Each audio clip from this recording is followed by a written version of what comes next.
La violence politique refait surface en Égypte, quelques heures après la confirmation officielle que le deuxième tour de la présidentielle opposera Ahmed Shafik à Mohamed Morsi.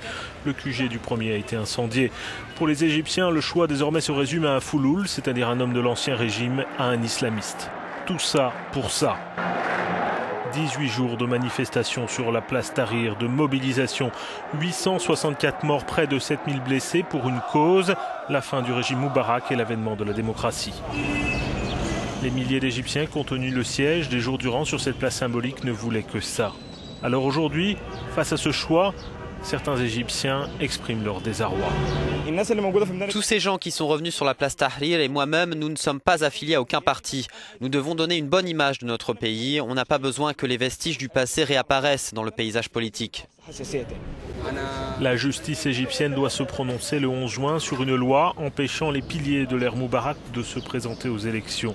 Mais en attendant, les électeurs sont confrontés à celui qui fut le dernier Premier ministre du Raïs.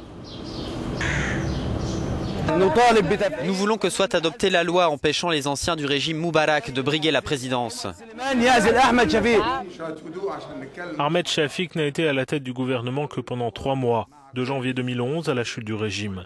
Auparavant, il avait été ministre de l'aviation civile et également commandant des forces armées. Sa candidature est inadmissible pour beaucoup d'Égyptiens, et notamment pour les militants pro-laïcs, pro-démocratie, qui se retrouvent réduits à envisager de voter pour le candidat des frères musulmans, Mohamed Morsi.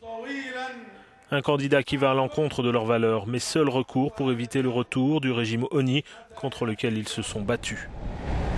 Les sondages qui prévoyaient un duel entre l'ancien secrétaire général de la Ligue arabe, Amrou Moussa, et l'islamiste modéré Abdelmonem Abou El Foutou se sont totalement fourvoyés.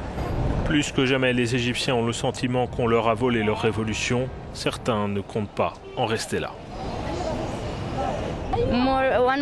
Encore 1 ou 2 ans et on fera une autre révolution, plus grande encore.